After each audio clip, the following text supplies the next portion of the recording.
নমস্কার, আপনারা দেখছেন আমার ছোট্ট YouTube channel voice of Anirban. সঙ্গে আমি আপনাদের আপনজন অনির্বাণ চৌধুরী। প্রতিদিন সকাল ৯টার মতন আজকেও সকাল ৯টায় চলে এলাম আপনাদের কাছে একটা এপিসোড নিয়ে। এই এপিসোড মূলত কী বিষয়ের ওপরে সেটা আপনারা ইতিমধ্যেই আমার থাম্বনেইলে দেখেছেন। আমি বিস্তারিত আলোচনায় আসার আগে আপনাদের কাছে শুধু অনুরোধ করব, চ্যানেলটাকে ভালো লাগলে সাবস্ক্রাইব করে পাশে থাকবেন এবং এই বিষয়বস্তুর ওপরে আপনাদের বক্তব্য আপনারা নিশ্চিতভাবেই কমেন্ট বক্সে আশা করি জানাবেন।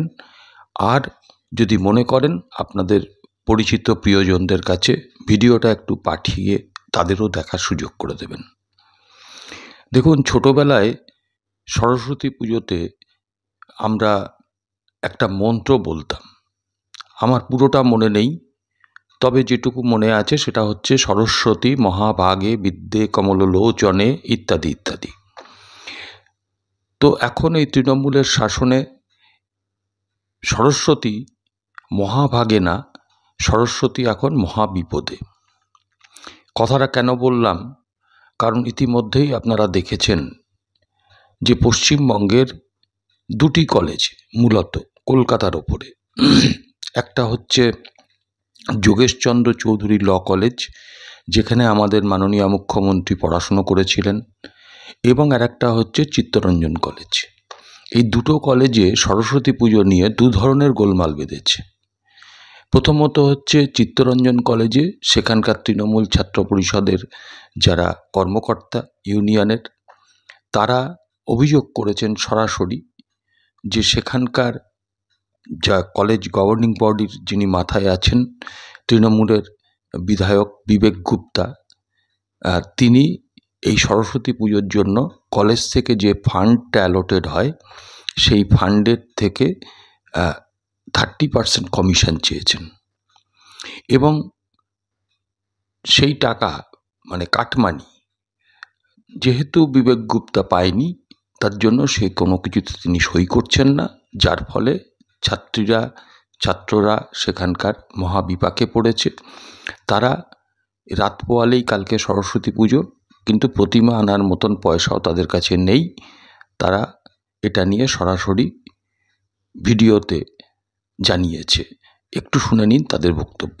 আমাদের এত প্রবলেম হচ্ছে কলেজে, বরাবরই প্রথম থেকে যবে থেকে জিবি হয়েছে তবে থেকে আমাদের মানে সমস্ত প্রোগ্রাম ইভেন্ট যাই হয় জিবি প্রেসিডেন্ট আটকে দেয়।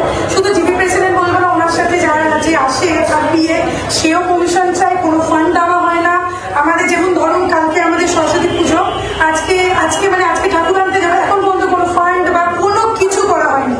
আমাদের আগে এখানে ইনভেস্ট করতে হয়, তারপর মানে স্টুডেন্টদের টাকায় স্টুডেন্টদের দেওয়া হয়, মানে আগে আমাদের কমিশন না।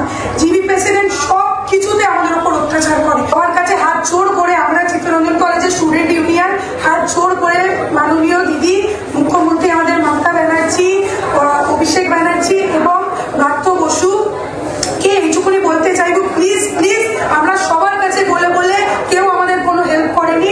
আমি এখনো এইটুকুনি বলতে, প্লিজ তারা আমাদের একটু হেল্প। শুনলেন, একেবারে ইউনিয়নের কর্মকর্তারা তারা অভিযোগ করছেন কার বিরুদ্ধে? তৃণমূলেরই বিধায়কের বিরুদ্ধে। আবার দ্বিতীয় যেটা সরস্বতী বিপাকে পড়েছে সেটা হচ্ছে যোগেশচন্দ্র চৌধুরী ল কলেজ, সেখানে মাননীয় মুখ্যমন্ত্রী পড়াশুনো করতেন। সেখানে তৃণমূল ছাত্র পরিষদের এক নেতা সাব্বির আলী, তিনি হুমকি দিয়েছেন যে সরস্বতী পুজো করা যাবে না, এবং সরস্বতী পুজো করতে গেলে যারা উদ্যোগ নেবেন তাদের নাকি প্রাণহানির আশঙ্কা আছে, এবং তিনি থ্রেটও করেছেন। তার লোকেরা, তৃণমূল ছাত্র পরিষদের নেতারা, তারা রাস্তায় ধরে ওই পুজোর সঙ্গে যুক্ত যারা অধ্যাপক অধ্যাপিকা তাদেরও হুমকি দিয়েছে বলে অভিযোগ, এবং সেই কলেজের প্রিন্সিপাল তিনি অনশনেও বসেছিলেন। বিভিন্ন প্রশাসনের বিভিন্ন স্তরে তিনি অভিযোগ চিঠি মারফত, মেল মারফত পাঠিয়েছেন। কোনো কিছুতে সুরাহা না হয় শেষ পর্যন্ত যোগেশচন্দ্র ল কলেজের একদল ছাত্রছাত্রী তারা হাইকোর্টে দ্বারস্থ হয়।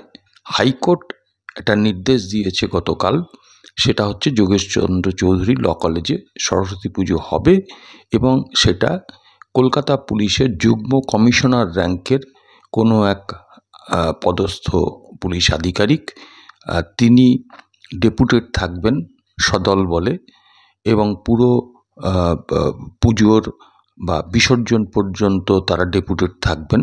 টোটালটার ভিডিও ফটোগ্রাফি হবে এবং সেখানে বহিরাগত যারা ছাত্রছাত্রী তাদের প্রবেশ নিষিদ্ধ করা হয়েছে। এখন বিষয়টা হচ্ছে, এই দুটো কলেজের এই যে একটা সমস্যা হয়েছে, মূল সমস্যাটা আমার যেটা মনে হয়েছে সেটা হচ্ছে যে কাটমানি, অর্থাৎ তৃণমূল মানেই তো কাটমানি, তৃণমূল মানেই তোলাবাজি। সে আপনি জমি কিনুন, বাড়ি কিনুন, ফ্ল্যাট কিনুন, যে কোনো আপনি আবাস যোজনার টাকা পেতে গেলে, এমনকি 100 দিনের কাজের জন্য আপনি যে আপনার প্রাপ্য টাকা যে কিছু পেতে গেলে কাটমানিটাই আসল। এখন এই কলেজে সরস্বতী পুজো উপলক্ষে কলেজের থেকে একটা ফান্ড অ্যালোটেড হয় সরস্বতী পুজোর জন্য, সেখান থেকেও মূলত কাটমানি নিয়েই গণ্ডগোল।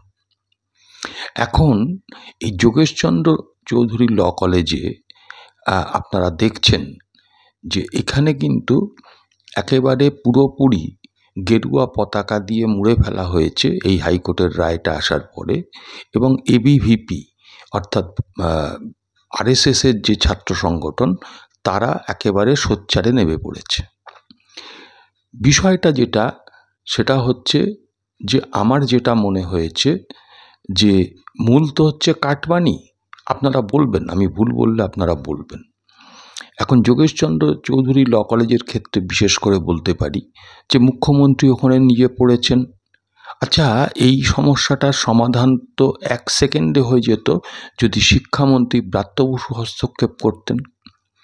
এই সমস্যার সমাধান তো হয়ে যেত, ওই কলেজের গভর্নিং বডির মাথায় আছেন বিধায়ক এবং কলকাতা কর্পোরেশনের কাউন্সিলর দেবাশিস কুমার। তিনি যদি একটু উদ্যোগ নিতেন তাহলে তো হাইকোর্ট অবধি ব্যাপারটা গড়াতো না। এবং সাব্বির আলী, যিনি এই দাদাগিরি করেছেন, মাস্তানি করেছেন, সরস্বতী পুজো হতে দেবো না বলেছেন, তাকে গ্রেপ্তার করাই যেতে পারত প্রশাসনের পক্ষ থেকে, সেটাও করা হলো না। এবং প্রিন্সিপাল যে সমস্ত জায়গায় চিঠি দিয়েছিলেন, অভিযোগ জানিয়েছিলেন, কোথাও থেকেও কোনো একটা অ্যাকনলেজমেন্ট অবধি আসেনি বলে প্রিন্সিপাল অভিযোগ জানিয়েছেন।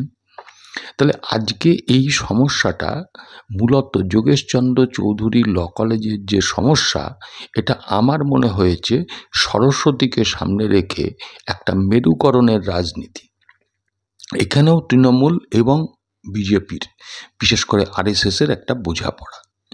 অর্থাৎ সেখানে মুখ্যমন্ত্রী ব্রাত্য বসু, দেবাশিস কুমার, কেউ একজন হস্তক্ষেপ করলেই ব্যাপারটা মিটে যেত। মুখ্যমন্ত্রীরা ফোন করলে কয়েক সেকেন্ডের ব্যাপার মিটে যেত, এটাকে জিইয়ে রাখা হলো।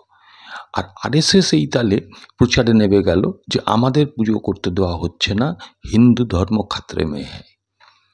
তাহলে আজকে এই জায়গাটাকে সুযোগ করে দিচ্ছে, স্পেস করে দিচ্ছে মমতা বন্দ্যোপাধ্যায়, যে আরএসএসের যেভাবে রাজ্যে তাদের শাখা বেড়েছে, এই হিন্দু খাতরে মে হ্যায় বলার জায়গাটাকে তৈরি করে দিচ্ছে মমতা ব্যানার্জি। এইভাবে বোঝাপড়ার রাজনীতি করে আজকে তারা পশ্চিমবঙ্গে সহাবস্থান করছে। ওপরে একটা কুস্তি খেলা, লড়াই খেলা চলছে। মূল সমস্যাগুলো থেকে চোখ ফিরিয়ে দেওয়ার জন্য এ দ্রব্যমূল্য বৃদ্ধি, গণতন্ত্রকে হত্যা করা, আইন শৃঙ্খলার অবনতি, তারপর স্বাস্থ্য দুর্নীতি, শিক্ষা দুর্নীতি, খাদ্য দুর্নীতি, সব কিছু থেকে এখন চোখটা ঘুরিয়ে দেওয়ার জন্য এই সরস্বতী ঠাকুরকে নিয়ে এখন মেতে উঠেছে। আসলে কাটমানির যে সমস্যা, এখানে সাব্বির আলী, ওখানে হচ্ছেন বিবেক গুপ্তা। তাহলে বিবেক গুপ্তা ওখানে পুজোটাকে বন্ধ করে রেখেছেন একরকম, তা তিনি তো হিন্দু। আজকে সেইটা নিয়ে তো আজকে এবিভিপি লড়ছে না। আজকে সাব্বির আলী একজন মুসলিম, অন্যায়, নিশ্চিতভাবেই অন্যায় করেছে, কিন্তু আজকে তাকে গ্রেপ্তারও করা উচিত ছিল। কিন্তু সেইটা নিয়ে আজকে হিন্দু খাতরে মে হ্যায় এবং সেখানে গেরুয়া ঝান্ডা, ওং লাগানো ঝান্ডা উড়িয়ে আজকে পশ্চিমবঙ্গে একটা গেল রব তোলার চেষ্টা চলছে। এটা পরিষ্কার মেরুকরণ। আপনারা এ ব্যাপারে কি বলবেন? আপনাদের মতামত শোনার অপেক্ষায় রইলাম কমেন্ট বক্সে। আবার দেখা হবে পরবর্তী এপিসোডে। নমস্কার।